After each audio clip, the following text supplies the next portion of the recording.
বিসমিল্লাহির রহমানির রহিম। আমি আজকে তোমাদের সামনে আলোচনা করব ভেক্টর অধ্যায়ের লেকচার 5 নিয়ে।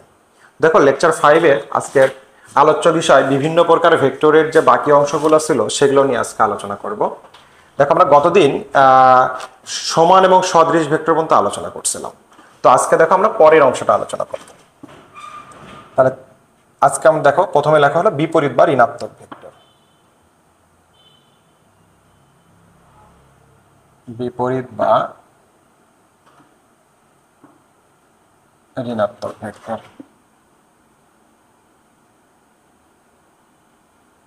আচ্ছা, তাহলে এখন দেখো বিপরীত বা ঋণাত্মক ভেক্টরের ক্ষেত্রে আমরা সংজ্ঞাটা তাহলে কিভাবে দেব, তার আগে আগের লেকচারগুলো যদি দেখে থাকো তাহলে তো খুব ভালো।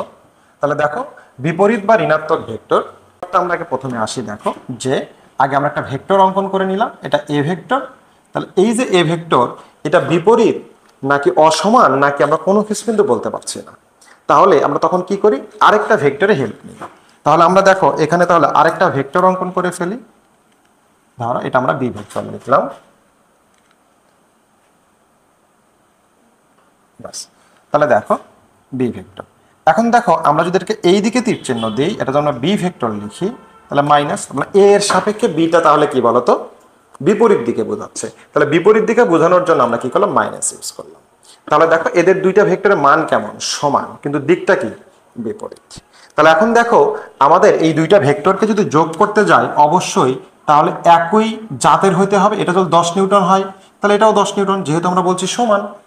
আবার যদি তুমি এটাকে দেখো 10 নিউটন, এটাকে যদি 10 মিটার বলো, তাহলে দেখো 10 নিউটন প্লাস 10 মিটার কখনো কি যোগ করা যায়, যায় না। তাহলে তখন আমরা কি বলবো, তাহলে ভেক্টর দুটা কেমন হইতে হবে, একই জাতের হতে হবে। বল ভেক্টর হলে বল, সরণ ভেক্টর হলে সরণ, বা অন্য কোনো ভেক্টর হলে শুধু অন্য কোনো ভেক্টরই হবে। তার মানে একই জাতের হইতে হবে। তাহলে আমার সংজ্ঞাটা তাহলে কি রকম হবে দেখো তো। তাহলে অবশ্যই এইখানে আমাকে মাস্ট বি সমজাতীয় কথাটা বলতে হবে। তাহলে দেখো সমজাতীয়, আচ্ছা মুখে মুখে বলি, তোমরা একটু লিখে নাও যে সমজাতীয়। তাহলে মিনিমাম কয়টা ভেক্টর, দুইটা। তাহলে সমজাতীয় দুই বা ততোধিক ভেক্টরের মান সমান, কিন্তু কি দিক যদি বিপরীত হয় তবে তাদেরকে আমরা কি বলবো, বিপরীত ভেক্টর বা ঋণাত্মক ভেক্টর। আচ্ছা, তাহলে যেহেতু আমরা জানি ভেক্টরের কি আছে বলতো, মানও আছে, আবার কি আছে, দিকও আছে। বাস, তাহলে এখন দেখো তো, যেহেতু আমাদের দেখো এখানে এটা এ ভেক্টর ছিল আর এটা আমার কি ছিল, মাইনাস বি ভেক্টর, এইটা বিষয়। তাহলে এখন মান যদি হয়, আমরা জানি সমান, তাহলে এ ভেক্টর, তাহলে কোন ভেক্টরের মান বলতে আমরা কি বুঝি, ওই ভেক্টরকে যদি মডুলাস করি তাহলে তার মান পেয়ে যাই। তাহলে modulus of A vector equal to modulus of minus B vector, কারণ এটাকে আমাদের একটা আরেকটা বিপরীত, তাই মাইনাস লিখলাম। তাহলে মডুলাসের মধ্যে প্লাস থাকুক আর মাইনাস থাকুক, কি হয়ে যায়, প্লাস। তাহলে এ ভেক্টর এ, বি ভেক্টরের মান বি। ক্লিয়ার? তাহলে এখন এ ও বি সমান। আসো এখন দিক। তাহলে দেখো তো, দিক বলতে আমরা গত লেকচারে শিখছিলাম যে দিক আসলে আমরা দুটা ভেক্টরের মধ্যবর্তী কোণ বা দিক কিভাবে নির্দেশিত হয়। তোমরা যারা আগের লেকচারটা দেখো না, লেকচার 4টা দেখে নিবা। ওকে, ওখানে আলোচনা করা আছে। তাহলে দেখো এই দুটা ভেক্টরের মধ্যবর্তী কোণ যদি বের করতে চাই, তাহলে পাদবিন্দু পাদবিন্দু এক জায়গায় রাখতে হবে, অথবা শীর্ষবিন্দু শীর্ষবিন্দু এক জায়গায় রাখতে হবে। তাহলে আমরা ভেক্টরকে কিভাবে রিপ্লেস করতে হয় এটাও আমরা আগের লেকচারে তোমরা একটু দেখে নিবা। তাহলে এই ভেক্টরটাকে আমি এখানে দেখো পাদবিন্দু পাদবিন্দু এক জায়গায় এখানে নিয়ে আসলাম। তাহলে এখন দেখো তো মধ্যবর্তী কোণ কত হয়ে গেল, 180। তাহলে দুইটা ভেক্টরের মধ্যবর্তী কোণ বিপরীত ভেক্টরের ক্ষেত্রে কত, 180 ডিগ্রি। আশা করি বুঝতে পারছো। আচ্ছা, তাহলে এখন দেখো এই বিপরীত ভেক্টরের সাথে আমার মিল আছে হলো বিসদৃশ ভেক্টরের। তাহলে আমরা এবার বিসদৃশ ভেক্টর সম্পর্কে শিখব। বিসদৃশ ভেক্টর। আচ্ছা, তাহলে এখন দেখো বিসদৃশ, তার মানে দেখতে একই হবে না, এক হবে না। তাহলে আমরা আগেই বলছি ভেক্টরকে দুইটা অংশে আমরা জানি, একটা হলো মান আর একটা হলো দিক। তাহলে ভেক্টরকে একই রকম দেখতে বা দেখতে হবে না, তাহলে এটা কাকে দিয়ে আমরা নির্দেশিত করি, সেটা হলো তার চিহ্ন বা দিক দেখে, যে একই রকম নাকি অন্যরকম। ওকে, তাহলে এখন আসে আমাদের দেখো, তাহলে বিসদৃশ তার মানে দেখতে কি হবে না, একই রকম হবে না। তাহলে এখন আসে আমাদের, তার মানে তাহলে এই যে একই রকম যে হবে না সেটা বোঝানোর জন্য আমার কিন্তু একটা ভেক্টর দিয়ে কিন্তু হবে না। তাহলে এটা একই রকম কিনা সেটা দেখানোর জন্য কি লাগবে, আরেকটা ভেক্টর লাগবে। তাহলে মিনিমাম কয়টা ভেক্টর লাগবে, মিনিমাম দুইটা ভেক্টর লাগবে। ওকে, আচ্ছা, তাহলে দেখো বিপরীত বা ঋণাত্মক ভেক্টরের ক্ষেত্রে দুটা ভেক্টর মান সমান ছিল। তাহলে বিসদৃশ ভেক্টরের ক্ষেত্রে যেহেতু বিসদৃশ, তারা একই দিকে হবে না, বিপরীত দিকে হবে, কিন্তু তাহলে দেখো আমি যদি মানটাকে সমান করে দেই তাহলে কিন্তু সেটা বিপরীত ভেক্টর হবে। আমি তো বিপরীত ভেক্টরের সংজ্ঞা দিচ্ছি না, সংজ্ঞা দিচ্ছি কার? বিসদৃশ। তাহলে অবশ্যই তাহলে কি হবে না? মান সমান হবে না। তাহলে মানটা কি হইতে হবে? অসমান। তাহলে দেখো দুইটা মান কি হলো? অসমান। তাহলে সমজাতীয়, অবশ্যই দুইটারই জাত আবার সেম হইতে হবে। এটা যদি 10 নিউটন হয় তাহলে এটা কি হইতে হবে? 5 নিউটন। তাহলে আমরা একে কেবলমাত্র লব্ধি করতে পারবো। যদি এখানে 10 মিটার লিখি তাহলে কি বল আর সরণের কোনো যোগ করা যায়? যায় না। তার মানে আবার কেমন হবে? সমজাতীয় হইতে হবে। তাহলে আমরা তাহলে আবার সেম ভাবে তাহলে সংজ্ঞা দিব। তাহলে সমজাতীয় কত? 2 বা ততোধিক ভেক্টরের মান অসমান এবং দিক যদি বিপরীত হয় তবে তাদেরকে আমরা কি বলবো? বিসদৃশ ভেক্টর। তাহলে এখন দেখো এই বিসদৃশ ভেক্টরের ক্ষেত্রেও এর মানও আছে, আবার কি আছে? দিকও আছে।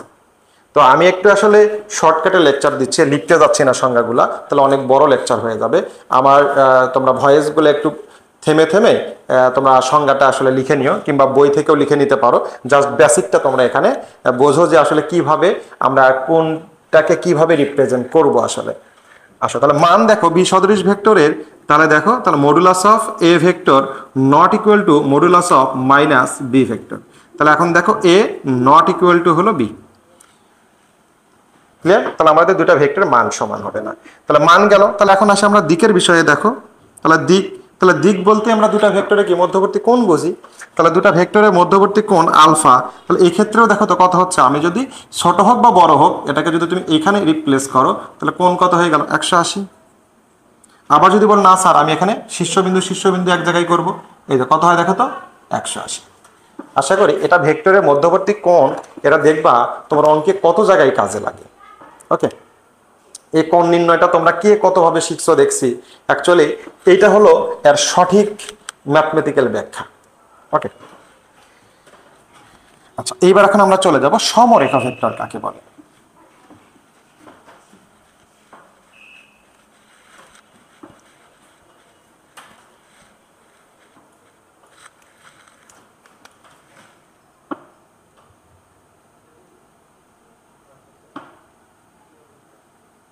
সমরেখা ভেক্টর। তাহলে দেখো আমাদের কিন্তু প্রত্যেকটা টপিকসের মধ্যে কিন্তু সংজ্ঞা আছে। তাহলে এখানেও দেখো কিন্তু সংজ্ঞা। দেখো সমরেখ, তার মানে কি? সবগুলো একই রেখার উপরে অবস্থান করবে।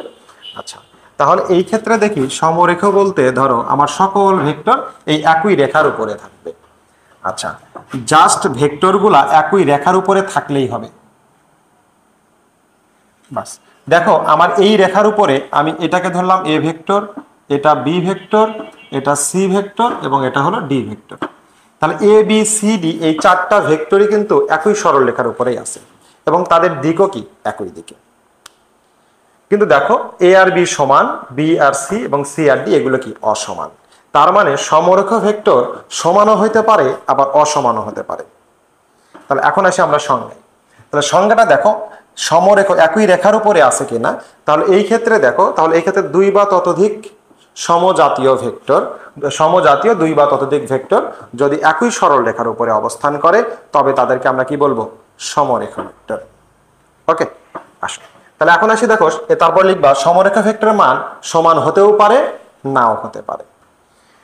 এইবার তোমাদের যে কাজটা এখান থেকে সব থেকে বেশি কোশ্চেন হয়ে থাকে ব্যাখ্যামূলক, যে সকল সমান ভেক্টর সমরেখ ভেক্টর কিনা ব্যাখ্যা করো, সকল সদৃশ ভেক্টর সমরেখ ভেক্টর কিনা ব্যাখ্যা করো, অথবা সকল সমান ভেক্টর সমরেখা ভেক্টর। কিন্তু সকল সমরেখ ভেক্টর সমান ভেক্টর নয় কেন? সকল সদৃশ ভেক্টর সমরেখা ভেক্টর, কিন্তু সকল সমরেখ ভেক্টর সদৃশ ভেক্টর নয় কেন ব্যাখ্যা করো। এই প্রশ্নটা খুবই ইম্পর্টেন্ট, খুবই আসে। এখন আসি আমরা, দেখো আমরা যখন সমান ভেক্টরের সংজ্ঞা দিছিলাম তোমার মনে আছে কিনা গত লেকচারে। দেখো সমান ভেক্টর, তাহলে প্রথমে আমরা সমান ভেক্টরের সংজ্ঞাটা দিবা। তাহলে সমান ভেক্টরের সংজ্ঞাটা কি ছিল বলতো? সমজাতীয় 2 বা ততোধিক ভেক্টরের মান সমান এবং দিক যদি একই দিকে হয় তবে তাদেরকে আমরা কি বলবো? সমান ভেক্টর। তারপরে লিখবো সমান ভেক্টরের মান সবসময় সমান হয়। বাস, তারপরে লিখবা সমরেখা ভেক্টর, তারপরে সমরেখা ভেক্টর। তাহলে সমরেখা ভেক্টরের সংজ্ঞাটা দিবা যে সমজাতীয় 2 বা ততোধিক ভেক্টরের ভেক্টর যদি একই সরল রেখার উপরে বা এক সমান্তরালে অবস্থান করে, একই সরল রেখা অথবা কি সমান্তরালে অবস্থান করে তবে তাদেরকে আমরা কি বলবো? সমরেখা ভেক্টর। কেন সমান্তরালে? দেখো এখানেও যদি একটা ভেক্টর থাকে এটাকেও তো আমি রিপ্লেস করে ওখানে নিয়ে যেতে পারি। ভেক্টর তো আমাকে ক্ষমতা দিয়েই দিছে। তার মানে তাহলে দেখো তো এটাও কি একই রেখার উপরেই হলো কিনা। এই জন্য বলা হয় যে সমান্তরাল গুলো আমরা কি বলতে পারি, সমরেখা বলতে পারি। তাহলে সমরেখার সংজ্ঞাটা দেওয়ার পরে লিখবা যে সমরেখা ভেক্টরের মান সমান হতে পারে, অসমান হতে পারে। তারপরে নিচে লিখবা যে উপরোক্ত সংজ্ঞা অনুসারে আমরা বলতে পারি সকল সমান ভেক্টর সমরেখা ভেক্টর, কিন্তু সকল সমরেখা ভেক্টর সমান ভেক্টর নয়। কারণ সমরেখা ভেক্টরে যে কিছু আছে মান অসমান, সেই অসমান গুলো তার তোমার সমান ভেক্টর না। এই জন্য দেখো সমরেখার মধ্যে যেহেতু মান কি সমান এবং অসমান উভয়ই বিদ্যমান, যার কারণে সমরেখা ভেক্টর গুলা আর কি না সমান, সবগুলো সমরেখাই সমান ভেক্টর না, কিছু যেগুলো সমান শুধু সেগুলো সমান ভেক্টর। আশা করি বুঝতে পারছো। আচ্ছা, এইবার যদি বলে যে সকল সদৃশ ভেক্টর সমরেখ, কিন্তু সকল সমরেখ ভেক্টর সদৃশ ভেক্টর নয়।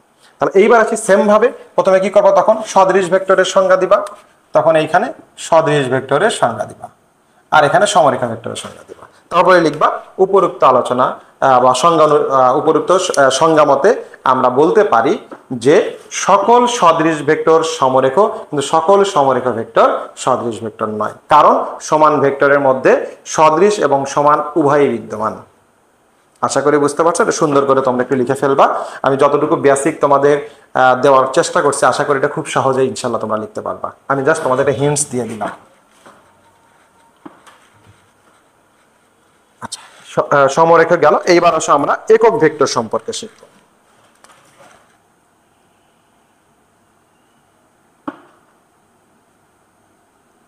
একক ভেক্টর, ধরো আমি এখানে একটা ভেক্টর অঙ্কন করে নিলাম, এটা একটা ভেক্টর, এ ভেক্টর।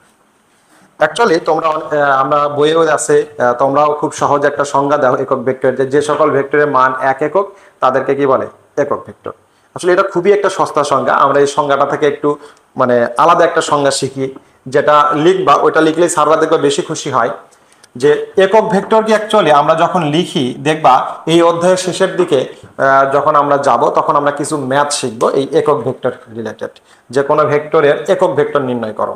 তখন আমরা দেখব যে কোনো ভেক্টরের একক ভেক্টরে যদি কনভার্ট করতে চাই, তাহলে ওই ভেক্টরের ছোট হাতের অক্ষর এবং একক ভেক্টরকে একটু বেশি সম্মান দেওয়া হয়, যার কারণে তার মাথায় একটা টুপি পরানো হয় যেটাকে বলে ক্যাপ। তাহলে এ ক্যাপ ইকুয়াল টু ওই ভেক্টরকে ওই ভেক্টরের মান দ্বারা ভাগ করলে আমরা যেটা পাই সেটাকে একক ভেক্টর বলা হয়। তাহলে এটাই হলো অ্যাকচুয়ালি একক ভেক্টরের মেইন ম্যাথমেটিক্যাল রিপ্রেজেন্টেশন। তো এখন দেখো এটা তো ম্যাথমেটিক্যাল প্রেজেন্টেশন যদি এইটা হয়, তাহলে আমরা অথচ সংজ্ঞায় দিচ্ছি যে ভেক্টরের মান এক একক তাকে একক ভেক্টর বলে। এটাও সঠিক, তবে এটা অনেক সস্তা মনে হয়। তো দেখো তাহলে আমরা এই সংজ্ঞা মানে এই ম্যাথমেটিক্যাল টার্ম অনুসারে যদি আমরা সংজ্ঞা দেই সেটা অনেক ভালো মনে হবে তোমার কাছে। দেখো তাহলে এইখানে আমার সংজ্ঞা হবে এইটা, যে কোনো ভেক্টরকে তার মান দ্বারা ভাগ করলে যে ভেক্টর পাওয়া যায় তাকে উক্ত ভেক্টরের একক ভেক্টর বলা হয়।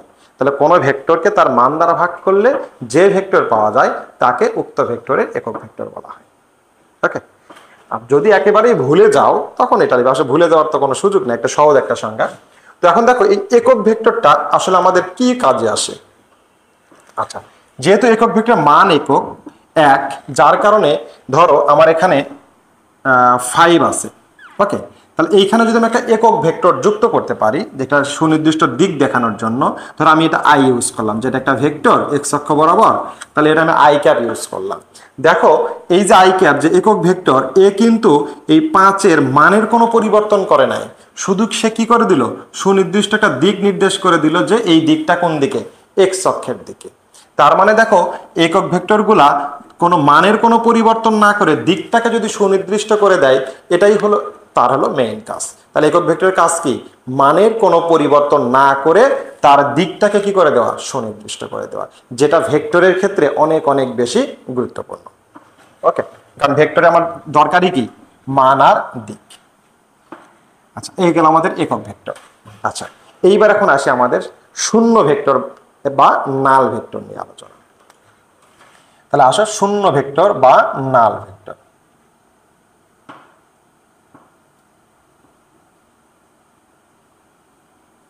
আচ্ছা, এটা আরেকটা ইন্টারেস্টিং ভেক্টর। তাহলে যে সকল ভেক্টরের বা যে ভেক্টরের মান শূন্য তাকে কি বলা হয়, শূন্য ভেক্টর। তাহলে শূন্য ভেক্টরের সংজ্ঞা হলো যে ভেক্টরের মান শূন্য তাকেই বলা হয় শূন্য ভেক্টর বা নাল ভেক্টর। এবং একমাত্র একটা ভেক্টর এই শূন্য ভেক্টর যার কোনো সুনির্দিষ্ট দিক নাই। তাহলে কিরকম সেই বিষয়টা দেখো, যে কখন শূন্য ভেক্টর আমরা পেয়ে থাকি। দেখো এটা একটা এ ভেক্টর এ, দেখো এটা আরেকটা ভেক্টর আমি নিলাম তার সমান এবং কি বিপরীত, তার সমান এবং বিপরীত, তার মানে মাইনাস হলো কি দেখো তো এ ভেক্টর। তাহলে এই দুটো সমান এবং কি পরস্পর বিপরীত। আচ্ছা, তাহলে আমরা দেখো এটাকে বিপরীত ভেক্টর বলতে পারি কিনা বা ঋণাত্মক ভেক্টর বলতে পারি কিনা, একটু আগে আমরা সংজ্ঞাটা শিখে আসছি। আচ্ছা, তার মানে তাহলে দেখো এই যে বিপরীত ভেক্টর, তাহলে দেখো এ ভেক্টর আমাদের ভেক্টরে কখনো কিন্তু বিয়োগ হয় না। তাহলে বিয়োগটা আসে কি করে, যে এ ভেক্টর প্লাস মাইনাস, তাহলে এটাকে যদি আমরা ভাঙ্গি তাহলে এ ভেক্টর মাইনাস হলো এ ভেক্টর। এই জন্য বলা হয় ভেক্টরে শুধু যোগ হয় বিয়োগ হয় না। ওকে, বুঝতে পারছো? অ্যাকচুয়ালি কি ওই একই বিষয়। তো এখন এই দুটো কেটে গেলে কি হয়ে যায়, জিরো। তাহলে এখন দেখো এই হলো বিষয়। তাহলে আমরা দেখো দুইটা বিপরীত ভেক্টরকে যদি আমরা যোগ করি তাহলে আমরা কি পাই, শূন্য ভেক্টর পাই। আচ্ছা, তাহলে এখন দেখো এইটার কেন সুনির্দিষ্ট দিক থাকলো না। এটাকে যদি আমরা এর উপরে সেট করি তাহলে দেখা যাবে এর শীর্ষবিন্দু পাদবিন্দুর সাথে মিলে যাবে। এটাকে যদি এর উপরে আমরা সেট করি তাহলে দেখো এই দিকে একদিকে মিলে যাবে। তার মানে হয় শীর্ষ পাদের সাথে মিলে যাবে অথবা পাদ শীর্ষের সাথে মিলে যাবে, যে কোনো একটা দিকে হয়। সুনির্দিষ্ট একটা নির্দিষ্ট দিকে হওয়া তাদের পাদ থেকে শীর্ষবিন্দুতেই হবে অথবা শীর্ষবিন্দু থেকে পাদবিন্দুর দিকেই হবে এমনটা ঘটে না। তাহলে কোনো ভেক্টরকে দেখো এইভাবে যদি যোগ করা হয় তাহলে কি লব দিকে শূন্য হয়ে যায়, আবার এইভাবে যদি যোগ করা যায় লব দিকে হয়ে যায় শূন্য হয়ে যায়। যার কারণে দেখো যে এর মান শূন্য হলেও এর সুনির্দিষ্ট কোনো দিক থাকে না। অন্যান্য ভেক্টরে কিন্তু সুনির্দিষ্ট দিক আছে, একমাত্র এটা এমসিকিউ আসে দেখবা যে কোন ভেক্টরের সুনির্দিষ্ট দিক থাকে না। খুবই আসে এমসিকিউ গুলা একাডেমিতে এবং অ্যাডমিশনে দুই জায়গাতেই দেখতে পাবা। আচ্ছা, শূন্য বা নাল ভেক্টর গেল।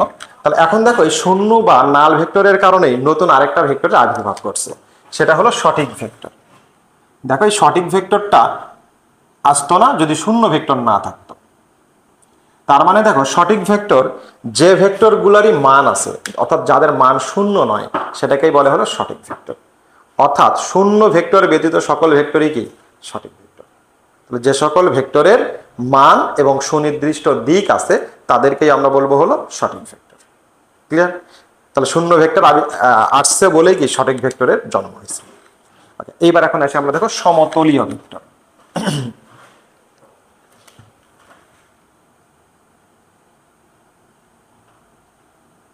সমতলীয় ভেক্টর। ওকে, তাহলে দেখো সমতলীয় ভেক্টর তার মানে টপিকসের মধ্যে কিন্তু সংজ্ঞা আছে। তাহলে সমতল মানে কি, একই তলের উপরে যে ভেক্টরগুলো থাকবে সেই ভেক্টরগুলোকে আমরা কি বলবো, সমতলীয় ভেক্টর। ওকে, কি রকম বিষয়টা দেখো। তাহলে আমরা যদি একটা কিউব অঙ্কন করে নিই, দেখো এই কিউব অঙ্কনের টেকনিকটা একটু খেয়াল করবা। তোমরা অনেক সময় কি করো, ডান দিক থেকে কিউবটা অঙ্কন করো, অন্যরকম হয়ে যায়। সব সময় বাম থেকে করবা।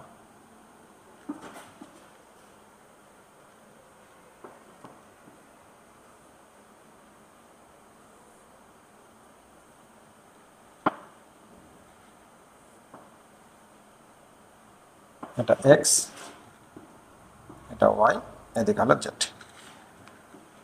আচ্ছা, তাহলে এখন দেখো আমরা যদি এই তলটার কথা চিন্তা করি, দেখো তো এটা কি এক্স এবং জেড তল। দেখো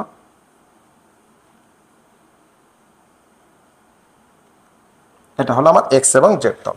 ওকে, তাহলে আমার দেখো এই তলটাও কি এক্স এবং জেড তল। কিভাবে বুঝলাম, এই দেখো এটা আমার কি জেড আর এটা হলো কি এক্স। দেখো এদিকে এক্স না, তাহলে এটাও আমার এক্স। তাহলে এইদিকে কি বলতো জেড, এই যে এইদিকে জেড, তার মানে এটাও আমার জেড। তার মানে এইটা হলো আমার এক্স জেড তল, এটা হলো এক্স জেড তল, এটাও হলো এক্স জেড তল। ওকে, তাহলে এখন দেখো এই দুই তলে যে কোনো একটা তলে, এখানে যদি 5টা ভেক্টর থাকে, এখানে যদি 5টা ভেক্টর থাকে বা 10টা ভেক্টর থাকে, এরা পরস্পরের কি সমতলীয় ভেক্টর। এই ভেক্টর মান সমান হতে পারে, অসমান হতে পারে, একই দিকে হতে পারে, ভিন্ন দিকে হতে পারে, যেদিকে খুশি সেদিকে হতে পারে। কিন্তু যদি এই তলের উপরে শুধু থাকে তাহলেই আমরা এই ভেক্টর গুলাকে কি বলতে পারবো, সমতলীয় ভেক্টর বলতে পারবো। ক্লিয়ার? আচ্ছা, এইবার আসি দেখো আমাদের এই তলটার ক্ষেত্রে। দেখো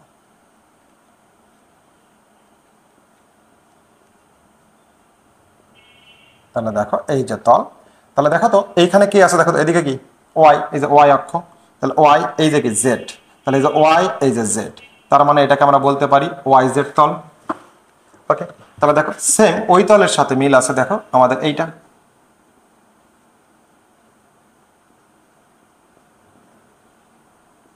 অ্যাকচুয়ালি এটা তো হচ্ছে 3D ছবি অঙ্কন করছে 2D বোর্ডে, এই জন্য এখানে দেখো দুটো একসাথে কম্বিনেশন হয়ে গেছে। তো এখন দেখো তাহলে এইটুকু কি দেখো তো, তাহলে এটাও আমার ওয়াই জেড তল, এটাও আমার ওয়াই জেড তল।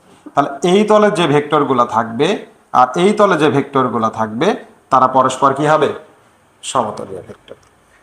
এখন আসে আমরা দেখো সামনের এই যে চার কোণা যেটা দেখতে পাচ্ছ, সামনের দেখো এই যে চার কোণা যেটা দেখতে পাচ্ছ সামনেরটা, এইটা আবার এই রকমের আরেকটা কি আছে, পিছনেও আছে। তাহলে এই যে সামনের এখানে যে ভেক্টর আর পিছনের ওই তলে যে ভেক্টরগুলো থাকবে সেই ভেক্টরগুলো আবার কি হবে? সমতলীয় ভেক্টর। আশা করি বুঝতে পারছো। তার মানে যদি আমরা একই তলে যদি দুই বা ততোধিক ভেক্টর থাকে তাহলে আমরা ওই ভেক্টরগুলোকেই কি বলবো? সমতলীয় ভেক্টর। ওকে।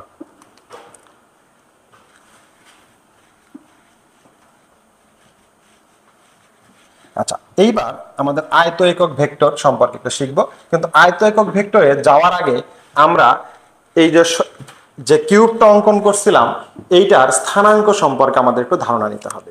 তাহলে দেখো এই স্থানাঙ্কগুলো আমরা কিভাবে ধারণা নিতে পারি। দেখো তোমরা এই স্থানাঙ্কগুলো অনেক সময় সহজ জিনিসটাকে অনেক জটিল করে ভুল করে ফেলো। দেখো এটা কতটা সহজভাবে উপস্থাপন করা যায় এবং কতটা সহজভাবে বোঝা যায়।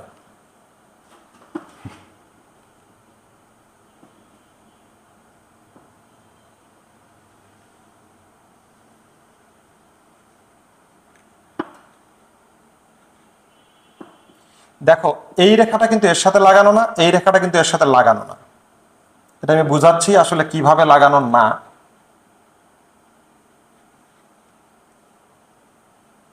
X Y Z. আচ্ছা এই বিন্দুতে আসো, এই বিন্দুর স্থানাঙ্ক 0 0 0।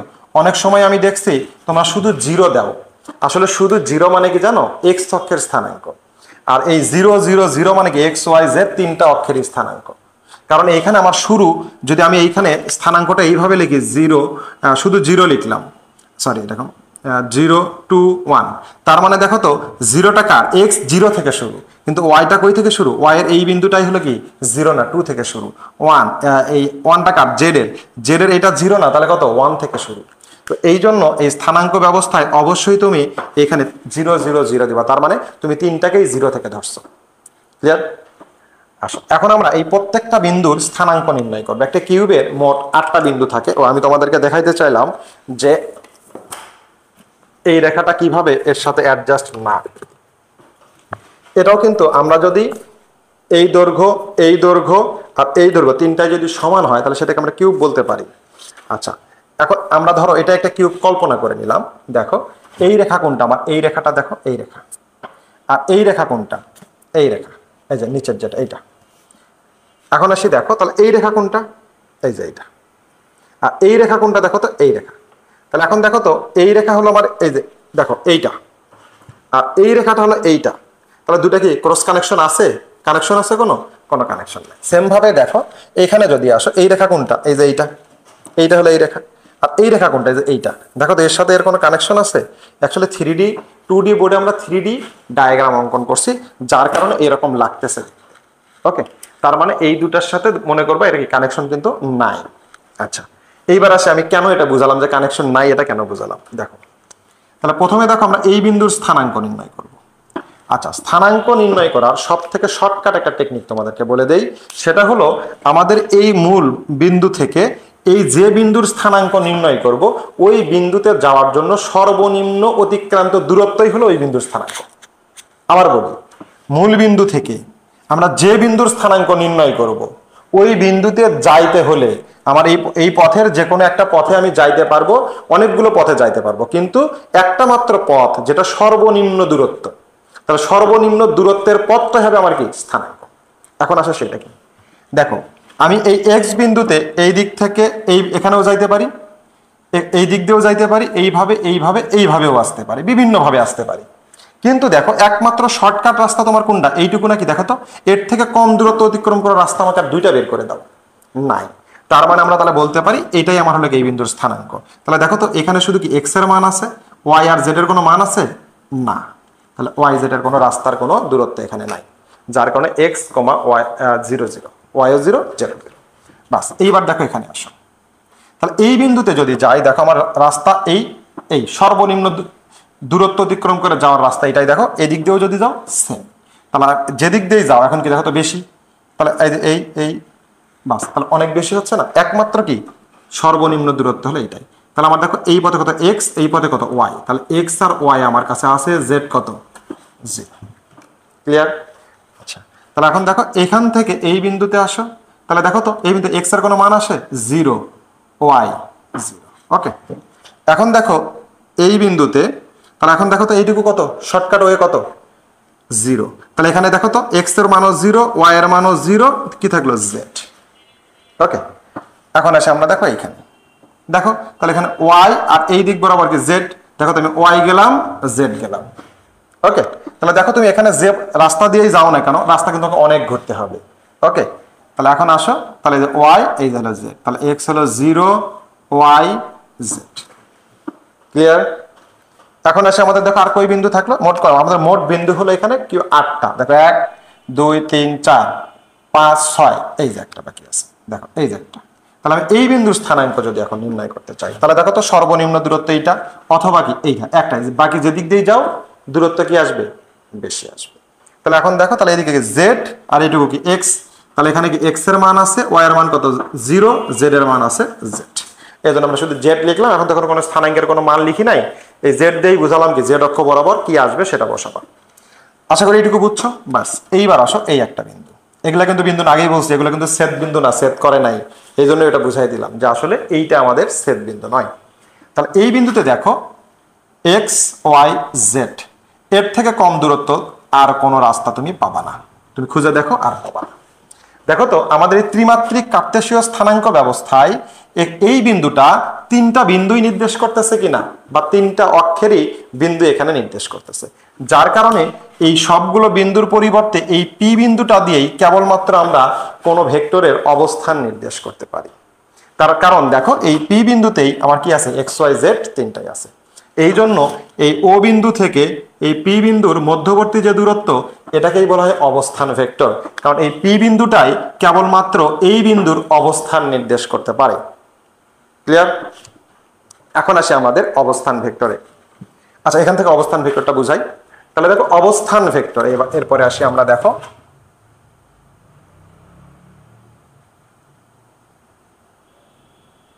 তাহলে অবস্থান ভেক্টর। তাহলে দেখো তো টপিকসের মধ্যেই কিন্তু কি আছে সংজ্ঞা আছে, তার মানে কি অবস্থান ভেক্টর কি নির্দেশ করবে, অবস্থান নির্দেশ করবে। তাহলে যে ভেক্টরের সাহায্যে তার অবস্থান নির্ণয় করা যায়, যে ভেক্টরের সাহায্যে তার অবস্থান নির্ণয় করা যায়, তাকে আমরা কি বলবো অবস্থান ভেক্টর। তাহলে এখন আসে আমরা দেখো, তাহলে এইখানে অবস্থান ভেক্টর কোনটা, এই যে ওপিটা হলো আমাদের অবস্থান ভেক্টর, কারণ দেখো ওপি দ্বারাই আমরা কিন্তু এখানকার অবস্থান নির্দেশ করতে পারতেছি। ওকে, তাহলে এখন ওপি ইকুয়াল টু তুমি আরও লিখতে পারো, এখানে অবস্থান ভেক্টরকে আর দ্বারাও লেখা হয়। এই তাহলে দেখো তো আমার এই ভেক্টরকে অবস্থান নির্দেশ করতেছে ও থেকে পি এর দিকে, কারণ দেখো স্টার্টিং পয়েন্ট এটা, এন্ডিং পয়েন্ট কোথায় পি বিন্দু। আচ্ছা, অবস্থান ভেক্টর গেল, এখন আমরা শিখবো আয়ত একক ভেক্টর। তো দেখো অবস্থান ভেক্টরকে আবার ব্যাসার্ধ ভেক্টরও বলা হয়, কারণ এখানে যদি তুমি একটা বৃত্ত অঙ্কন করো দেখো, তাহলে এটা কি হয়ে যায় সেই বৃত্তের ব্যাসার্ধ হয়ে যায়, এই কারণে এই অবস্থান ভেক্টরকে আবার ব্যাসার্ধ ভেক্টরও বলা হয়ে থাকে।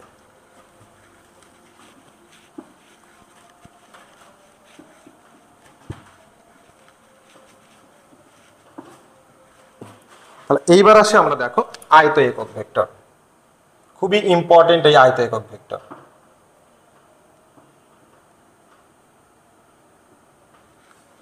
আচ্ছা, তাহলে দেখো আয়তাকার পথে আমরা একটা ত্রিমাত্রিক কার্তেশীয় স্থানাঙ্ক ব্যবস্থায় এক্স ওয়াই জেড। আচ্ছা, দেখো এটা ত্রিমাত্রিক কার্তেশীয় স্থানাঙ্ক ব্যবস্থা। তাহলে এখন আয়ত একক ভেক্টরের সংজ্ঞাটা একটু দিয়ে নিই আগে। দেখো তো এই আয়ত একক ভেক্টরের সংজ্ঞার ক্ষেত্রে আরো একটু আগে আলোচনা করে নিই। এক্স অক্ষের এই দিকটা আমরা ধনাত্মক, এটা ওয়াই অক্ষের ধনাত্মক, এটা হলো কি জেড অক্ষের ধনাত্মক। তা আমরা জানি এক্স ওয়াই জেড তিনটারই আবার কি আছে ঋণাত্মক অংশ আছে। আচ্ছা, তাহলে এক্স অক্ষের ধনাত্মক দিকের সাথে একটা একক ভেক্টর দিয়ে আমরা নির্দেশ করি, সেটা হলো আই ক্যাপ। ওয়াই অক্ষের ধনাত্মক দিকের সাথে একটা একক ভেক্টর, এটাকে আমরা নির্দেশ করি হলো জে ক্যাপ, এবং জেড অক্ষের ধনাত্মক দিকের সাথে একটা একক ভেক্টর, সেটাকে আমরা কে ক্যাপ দিয়ে নির্দেশ করে থাকি। কিন্তু দেখো আমরা এই যে মাইনাস এক্স অক্ষের দিকে যে আয়ত একক ভেক্টরটা থাকবে বা যে একক ভেক্টরটা থাকবে, এই একক ভেক্টরটাকে কখনোই আয়ত একক ভেক্টর বলা যাবে না। তো এখন দেখো অনেক সময় মাইনাস আই লিখি, আমরা লিখি না, অ্যাকচুয়ালি আমরা আগেই শিখছি যে মাইনাস তোমার হচ্ছে থাকুক, এখানে প্লাস হলো কি আই ক্যাপ, অ্যাকচুয়ালি মাইনাস দিয়ে এই আই ক্যাপ মানে এই একক ভেক্টরের বিপরীত ভেক্টরকে আমরা নির্দেশ করতেছি। আচ্ছা ওটা পরে আসতেছি আমরা, একটু দাঁড়াও। আচ্ছা আয়ত একক ভেক্টরের সংজ্ঞাটা হবে তাহলে দেখো, অবশ্যই এক্স অক্ষের ধনাত্মক দিকের সাথে একক ভেক্টর আই ক্যাপ, ওয়াই অক্ষের ধনাত্মক দিকের সাথে একক ভেক্টর জে ক্যাপ, এবং জেড অক্ষের ধনাত্মক দিকের সাথে একক ভেক্টর যদি কে ক্যাপ হয়, তাহলে এই আই জে কে কে আয়ত একক ভেক্টর বলে। তুমি যদি খালি যদি বলো আই জে কে কে আয়ত একক ভেক্টর বলে, তাহলে কিন্তু সংজ্ঞা হবে না। কারণ দেখো আই মাইনাস আইও হইতে পারে, এই মাইনাস আই কিন্তু আয়ত একক ভেক্টর না। এক্স অক্ষের ধনাত্মক দিকের সাথে যে আই ক্যাপ সেটাই হলো তোমার আয়ত একক ভেক্টর। এই জন্য সংজ্ঞায় অবশ্যই এক্স অক্ষের ধনাত্মক দিকের সাথে একক ভেক্টর আই ক্যাপ, এই কথাটা বলতে হবে। তাহলে সংজ্ঞাটা তুমি তাহলে কিভাবে লিখবা, যে যদি এক্স অক্ষের ধনাত্মক দিকের সাথে একক ভেক্টর আই ক্যাপ, ওয়াই অক্ষের ধনাত্মক দিকের সাথে একক ভেক্টর জে ক্যাপ, এবং জেড অক্ষের ধনাত্মক দিকের সাথে একক ভেক্টর কে ক্যাপ হয়, তাহলে এই আই জে কে কে আয়ত একক ভেক্টর। ক্লিয়ার? এখন আসো আমরা দেখো এই আয়ত একক ভেক্টরটা আমরা কেন শিখব। দেখো এই আয়ত একক ভেক্টরটা শেখার গুরুত্ব অনেক। যেমন ধরো তোমার বাসায় তোমার একটা বন্ধু আসছে, সে আমেরিকা থেকে বেড়াতে আসছে। তো এখন দেখো সে ইউএসএ থেকে এসে তো তোর বাংলা বুঝবে না, কিন্তু দেখো সে সকালবেলা ঘুম থেকে উঠে দেখলো তুমি নাই। কারণ তোমার ছাড়া তোমার বন্ধু কেমনে একা একা থাকে বলো, তোমার বাসায় বেড়াতে আসছে। কারণ সকালবেলা ঘুম থেকে উঠেই সে আগে তোমারে ফোন দিল যে বন্ধু তুমি কোথায় আছো। তো এখন দেখো তোমার বন্ধু বাসায় আর নাই, তোমার বন্ধু খেলার মাঠে খেলতেছে। তো দেখো তাহলে আমার এইগুলো হলো রাস্তা। ঠিক তোমার বাসা থেকে এই রাস্তা হয়ে এইখানে আসার পরে এইখানে একটা খেলার মাঠ আছে, তোমার বন্ধু এই খেলার মাঠে খেলতেছে। তখন তাহলে এখন দেখো তোমার ইউএসএ এই বন্ধুটাকে তুমি যদি বাংলা বলো যে বন্ধু সোজা আসে বামে যাও, বামে যায় ডানে যাও, তাহলে সে কি করবে, দেখো তো এই রাস্তাগুলোর কোন একটা রাস্তায় চলে যাবে, তখন আর তোমাকে খুঁজে পাবে না। তখন সে কি করলো, তার বন্ধুকে বলল এইভাবে যে বন্ধু তুমি 10 10 mi প্লাস 3j এই পথ অনুসরণ করে আসো। 3mj মানে 3 মিটার আর কি। তার মানে দেখো সে তাকে জাস্ট এইটুকু সংকেত দিয়ে দিল যে আমি এখন এইখানে অবস্থান করতেছি। তাকে সে আর ইংলিশে ঠাই ঠুই কোনো কিছু আর বললো না আর কি, জাস্ট কিন্তু ম্যাথমেটিক্যাল ভাবে বলে দিল যে 3mi plus 3mj, just follow this. বাস, তখন সে কি করলো, দেখো আমরা নর্মালি দেখো এই দিক বরাবর আমরা মুখটাকে এই দিক তাকালে, দেখো হাতটাকে এই দিক বরাবর করলে কিন্তু এক্স প্লাস ধরা হয়। তাহলে সে কি করলো, বাসা থেকে বের হয়ে মুখটাকে এই দিকে করে সে হাতটাকে বাড়াই দিল, তাহলে কি এটা হলো এক্স। তাহলে সে সেই চিন্তা করে কি করলো, তাহলে এক্স প্লাস তাহলে এই দিকে, তখন সে এই দিকে কি করলো 10 মিটার পথ গেল। দেখলো যে না, কিছু দূর যাওয়ার পরে মনে হলো তো 10 মিটার পথ না, অনেক আগে, তার মানে এই রাস্তা দিয়ে সে আর যাবে না। দেখা গেল এইখানে আসলো এটা 5 মিটার পথ, তাহলে সে আর এই পথেও যাবে না। তখন সে কি করলো, আরো সামনে আসলো, এই যে সামনে আসলো। তাহলে দেখো তো এইটুকু যে দূরত্ব অতিক্রম করলো এটা হলো 10 mi। 10i মানে কি বলতো, এক্স অক্ষ বরাবর একক ভেক্টর। তার মানে এর রাস্তা কোন বরাবর 10 মিটার যাইতে হবে বলেই দিছে, এক্স অক্ষ বরাবর। বাস, সে এক্স অক্ষ বরাবর কি করলো, দেখো 10 মিটার চলে আসলো। এই যে আই ক্যাপ এটা আমার হচ্ছে হলো দিক নির্দেশ করে দিল, আমাকে যাইতে হবে কোন দিকে, এক্স অক্ষের ধনাত্মক দিকে। ক্লিয়ার? আসো, এরপরে সে এখানে আসার পরে তাকে কি বলছে দেখো তো, 3mj, জে ক্যাপ মানে কি বলতো, ওয়াই অক্ষ বরাবর। তাহলে সরাসরি ওয়াই অক্ষ কোন দিকে, উপরের দিকে। তখন সে সরাসরি ওয়াই অক্ষ বরাবর এই দিকে দেখো 3 মিটার পথ অতিক্রম করলো। এইটা হলো 3mj, গিয়ে তার বন্ধুকে সে পেয়ে গেল। তার মানে দেখো এই আয়ত একক ভেক্টরের সাহায্যে আমরা একটা সুনির্দিষ্ট লোকেশন কত সুন্দরভাবে ইন্ডিকেট করে নিতে পারি। তাহলে দেখছো আয়ত একক ভেক্টর এই আই জে দেখো জাস্ট এই মানের পাশে বসে তোমার দিকটাকে সুনির্দিষ্ট করে দিছে, মানের কোনো কিন্তু পরিবর্তন করে নাই। আগে আমরা একক ভেক্টরে শিখে আসছিলাম যে একক ভেক্টর মানের কোনো পরিবর্তন করবে না, দিকটাকে সুনির্দিষ্ট করে দিবে। আর আয়ত একক ভেক্টর আমরা তখনই পাই যখন ত্রিমাত্রিক স্থানাঙ্ক ব্যবস্থা আসে, তখন আমরা এই আয়ত একক ভেক্টরটাকে ব্যবহার করে থাকি। আশা করি আয়ত একক ভেক্টর সম্পর্কে তোমরা খুব ক্লিয়ার ধারণা নিতে পারছো।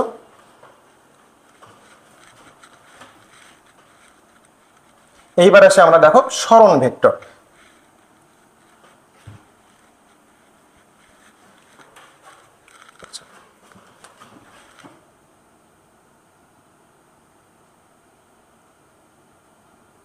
সরল ভেক্টর। দেখো ত্রিমাত্রিক কার্তেশীয় স্থানাঙ্ক ব্যবস্থায় এক্স ওয়াই জেড।